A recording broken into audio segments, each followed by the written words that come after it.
Today on Country Party, I have a duo from Calgary who first met in 2002. A decade later, they reconnected while competing in the Calgary Stampede Talent Search. One of them won and the other one was named Most Promising Performer. They've been best friends ever since. Welcome Annika and Bryton from Leaving Thomas. Hello. Thank you for having us. Yeah. You guys must be so excited to have the CMAs back in your hometown. Yeah, it's been a long time, but this is the first time we're actually able to sleep in our own bed. Yeah, last year you guys attended Hamilton and participated in Radio Row.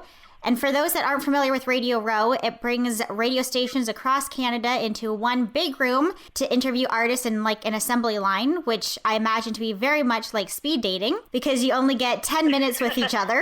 And I didn't get to connect with you guys last year, but I do remember seeing you guys a few booths over and you guys were laughing and seemed to be having a great time. Yeah, Radio Row is super fun. Speed dating is a good metaphor for it. What was funny is in the previous years, it's been at about 6 in the morning, as I'm sure you can remember that early morning. Oh, yeah. So it's almost like you have to gear up for it. But by 6:30, you're feeling like you've been awake for 3 hours because you're around such a great energy and you're seeing other artists. It's a very energetic and electric room to be in. So we were thankful this year that it was at 3 p.m. But it's crazy when you get all those music lovers and artists in one room. The vibe is pretty amazing. Yeah, it was actually my first time last year interviewing in person, and I was kind of nervous, but it actually went so much better than I even expected. It's a great experience for both the broadcaster and the artist to see each other and be in the zone and share that excitement. I love it. Definitely. So you guys have been doing some fun things this summer. You performed at a ton of festivals, including Canada Day in Mississauga, Country Thunder in Alberta, and Denim on the Diamond in BC. In May, you released your first studio album titled Nothing Comes for Free. Congratulations. Thank you. Do you feel like the album shows various sides of your personalities, feelings, and life experiences? Or does it mainly have one common mood or theme with a particular message? I think the record definitely has a lot of personal life influence. I think there's a lot more happier songs on the record as both of our personal lives have definitely had a lot of great moments, including a lot of love for each of us. We always try and draw a lot of personal experience into our music. We also hope it has a cohesive sound as well. I'd say both.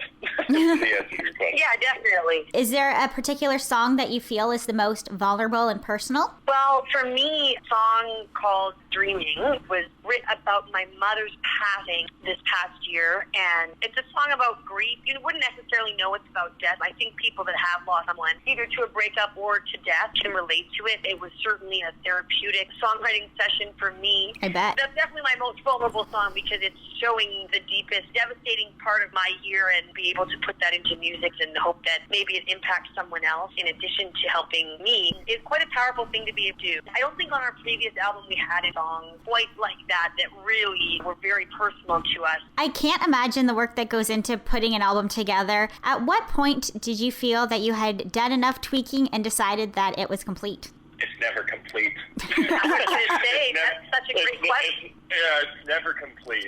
I think we still listen back to even our previous EP and go, oh, there's still stuff that we could have tweaked. I think it's mostly getting to the 90% and going, okay, we need to stop fiddling with this project and get it out. Yeah. What you also learn about working in a team is that everyone has different opinions, different preferences, and so a lot of the time, it being such a collaborative effort, you naturally come out with something better than you could do on your own because everyone has different talents and skills. But in terms of tweaking and making adjustments, it gets kind of finicky at the end because there are such little things that, and eventually, like Bryton said, you get to a point where you say, listen, we are proud of this work. We're excited to get it out there. It really is a collaborative team effort. Yeah. Was there anything that surprised you about the process of putting out your EP and this album? What was crazy is just understanding how much more work it was to do a full record instead of an EP. Right. Yeah, and I think something that's changed with the music industry is it kind of used to be where you go into the studio for a few weeks and record this album and you're kind of in this zone. And nowadays, what always surprises me is going one day to record and then you come back a week later. And sometimes it's hard to get in that zone again, in that space, especially when you're doing songs that are really meaningful.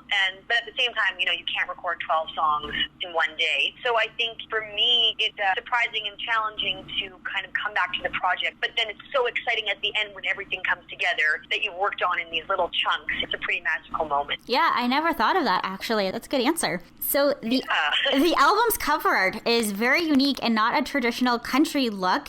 In fact, it's almost a mix of like a modern boho style. What was the inspiration behind that? We try to be as authentic as we can. We just wanted to be in a place where we feel comfortable, and that's often coffee shops. So.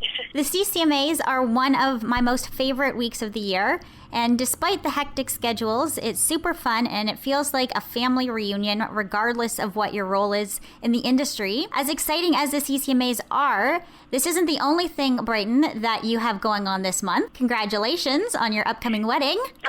Thank you. The photos of your proposal in Paris is stunning. How has the wedding planning been? Thank you. It has been good. I have done what I was expected to do. I think I'm at that point. I'm supposed to step away a little bit and let the true pro take care of the rest of the planning. I'm not kidding. I was actually working on my vows before we started chatting. I was actually just thinking maybe planning a wedding is kind of like putting out an album. You put yourself into it. It has to, showcase yourself, and you work so hard, and then eventually the wedding happens, the album drops, and it all comes to show. Yeah, absolutely. I know Annika can attest to that as well. My fiance is also an event planner, so she's got a lot of event planning under her belt, and Annika and I with putting on shows. Yeah. Since you got engaged in Paris, where will the honeymoon be? Italy. Oh. We're super excited. I'm super excited to go eat all the gluten and wine and gelato. I'm a low-key foodie. Yeah, well, I can't wait to see all the pictures. What else do you guys have planned for the CCMA weekend? The CCMA weekend is really cool because it is in Calgary. Like yesterday I did laundry and I went thanks. It's really nice because we're not doing too much performing this year, so we really get to enjoy some of that in-between time where you socialize with people, grab coffee with people you haven't seen in a while. Thursday we had the Songwriter Series. Yesterday at Radio Row, Songwriter Round. And then we also did the Music Rescues event. So today it's just a gala and tomorrow the awards. So we get to enjoy the CCMA experience a bit more because we're not running around like crazy every day. It's always good to be busy, but it's kind of nice that it being in our own city, some of the events our family and friends have been able to come out and see us play, which is definitely a nice treat because often we perform across the country. Yeah. Well, thank you, Annika and Bryton, for joining me for Country Party. I hope you have a great time enjoying the rest of Canadian Country Music Week, and I hope to catch you next year in person when it returns to Hamilton, back on my stomping grounds. And to my listeners, don't forget to check out their album Nothing Comes for Free and follow along their journey on social media at Leaving Thomas. Thank you so much.